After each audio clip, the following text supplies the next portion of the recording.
Busy ka sa mga walang kakwenta-kwentang mga bagay. Gigising, magkakape, papasok sa trabaho, uuwi, paulit-ulit, yun ang gagawin sa buong buhay mo.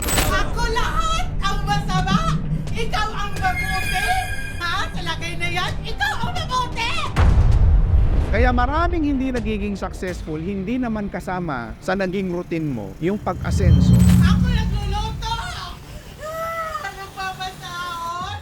Para magkaroon kami ng pera! Anong ginagawa mo?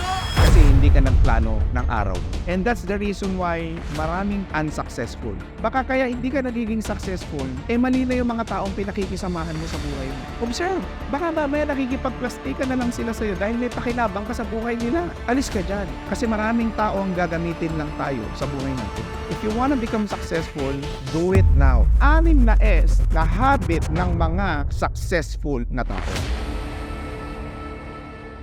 Unang S, setting up the plan at night. Planuhin po natin yung buhay natin the day before. I-organize mo yung 24 hours mo tomorrow. Marami kasi sa atin, pag nagising sa umaga, nagiging routinary na lang. Gigising, magkakape, papasok sa trabaho, uuwi, paulit-ulit, yun ang gagawin sa buong buhay nila. Kaya maraming hindi nagiging successful, hindi naman kasama sa naging routine mo yung pag-asenso. Bakit hindi natin nagagawa? Kasi hindi naman natin inorganize yung araw-araw natin. Kung i-organize mo yan, magugulat ka, ang dami mo pa palang spare na oras. O pwede ka pa pala magkaroon ng extra income. It's just that disorganize ang buhay mo. The first step, para ayusin natin ang buhay natin, ayusin natin ang oras natin. So ngayon, isusulat mo, makukwenta mo na, doon lalabas lahat ng mga bad habits mo. Marirealize mo, may oras pa pala ako para i-develop ang sarili ko. Maraming opportunity ang magbubukas kung organize ka na tao. Well, bad news is, kung disorganized ka, lagi mong sasabihin sa akin, busy ka. Busy ka sa mga walang kakwenta-kwentang mga bagay. Kasi hindi ka nagplano ng araw mo. And that's the reason why maraming unsuccessful.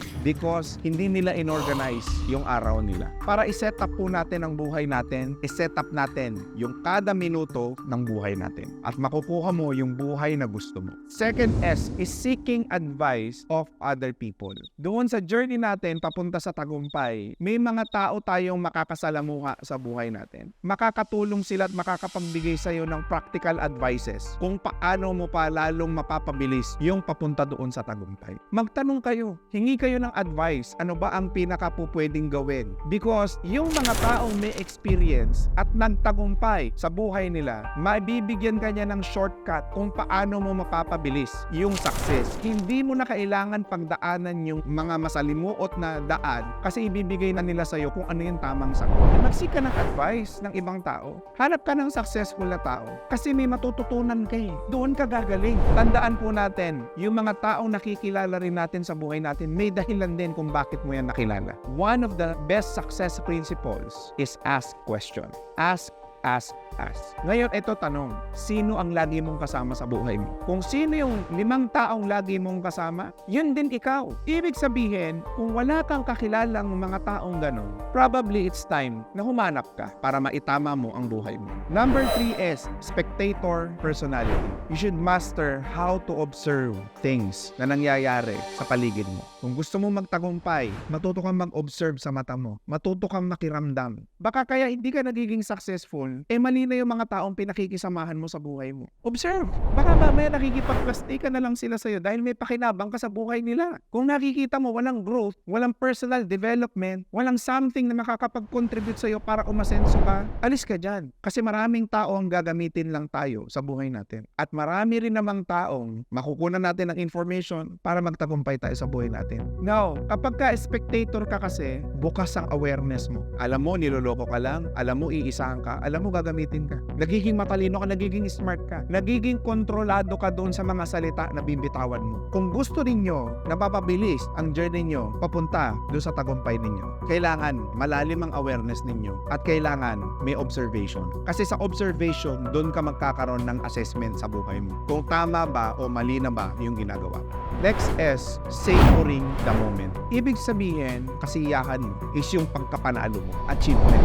Kasi madalas sa atin, ang lagi nating naaalala yung mga pangit na nangyari sa buhay natin. Yung mga maliliit na tagumpay niya nung araw pa, hindi niya maalala. Bakit nga ba? Kasi hindi natin sineselebrate yung mga small winnings natin. Kaya feeling mo, talo ka sa buhay mo. Kasi wala kang natandaan na nanalo ka. Bakit? Kasi kapag may panalo ka sa buhay mo, hindi ka nagiging masaya. Dapat kahit maliit lang yan, maging masaya ka. Savor the moment. Dati nga may pamasahe ka lang papunta sa trabaho, ang saya mo na nakakangiti ka ng maayos. Pero nung unti-unting lumago yung kabuhayan mo, bakit naging mas malungkot ang buhay mo? Kasi ang naaalala mo, yung mga problema ang kinakaharap mo ngayon. If you wanna become successful, you have to be grateful. Because successful people are grateful people. The fifth S, soon is now. Ibig sabihin, huwag mo nang i-delay. Kung kaya mo nang gawin ngayon, gawin na natin. Marami kasing mga tao na gusto nilang magtagumpay pero gusto nilang ipagpabukas yung makakapagpatagumpay sa kanila. Kung kaya mong gawin ngayon, kung kaya mong i-execute ngayon, gawin na natin. Hindi po pwedeng nananatili sa isip natin yung pangarap natin. Dapat magkaroon ng resulta. Yun ang nagagawa ng mga tao willing gawin at willing pagtrabahuhan yung pangarap nila. Tandaan nyo, walang plan B ang success. Kasi kapag ka naisip mo na may plan B, nagiging komportable ka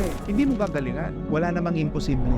Nagiging imposible lang yung pangarap doon sa mga tao walang ginagawa. Do you think deserve mo yung buhay na gusto mo? Do you think deserve mo yung financial freedom sa mga anak mo? Pero ano yung mga aksyon na ginagawa mo ngayon para makuha mo yung mga bagay na yun? Kung wala, do not expect na magkakaroon ka ng tagumpay sa buhay mo kasi wala ka naman talagang ginagawa. Do it now. Tanggalin mo yung soon. Makukuha mo yung mga pangarap mo. Kunin na natin ngayon. Trabahuin na natin ngayon. May effort ang success. May sacrifices ang success. Pero it's all worth it. If you wanna become successful, go get it. Yun na yun. Number 6S, solving problem is happiness. Every time na may na-accomplish sila, doon sila nagiging masaya. Kailangan niya nang ilagay natin sa isip natin that whenever na may darating na problema sa atin, maging masaya tayo. Kasi pag nasolusyonan ko to, merong growth ang buhay ko. Every time na may susolusyonan kang problema, lagi kang nagiging mas matalino, nagiging mas magaling, nagiging mas matibay. Every time na masusolusyonan mo yan. At higit yun sa material wealth na pwede kang magkaroon. Because yung learning na yon kayang mag-generate ng lahat ng mga pangarap mo sa buhay mo. Na every time na may gagawin ka, ito na naman, magkakaroon to ng problema. Pero pag nasusolusyonan ko, gumagaling ako. Nagiging matalino ako, nagiging mas matibay ako.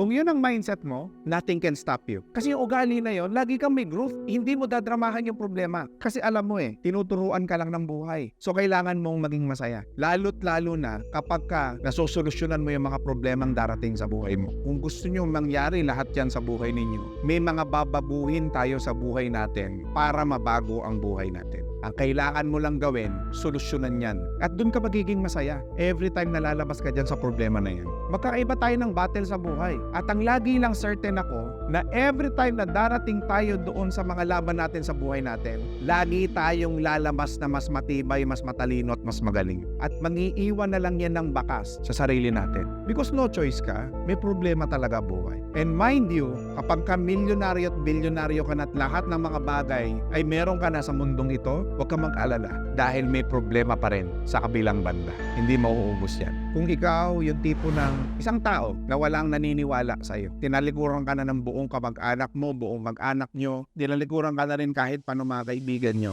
Lahat ng negosyong pinasok mo, failure. Lahat ng venture na pinasok mo, hindi ka kumita. Gusto ko lang ipaalala sa iyo. Everything that happens to our life, it always happened for a reason. And swerte ka, i-congratulate mo yung sarili mo dahil naririnig mo yung mga salita ngayon. Yung mga sinasabi ko sa iyo ngayon. Hindi para pagaanin yung kalooban mo. Kundi, ako yung taong magsasabi sa iyo, huwag ka nang maging tanga sa buhay. Hindi kita ibe-babytalk. Naging tanga ka sa buhay, naging bobo ka, yun talaga. Kailangan mong tanggapin yung masakit na katotohanan na ikaw ang accountable sa buhay. Yan ang inspirasyon na iiwan ko sa inyo. It's time to move forward. Dumaan na, lumipas na yung mga bagay. Eto na, it's game time. Makakaasa ba ako na kayong lahat ay magiging mas malakas this time around? Because you deserve the best things in life. Maraming salamat po.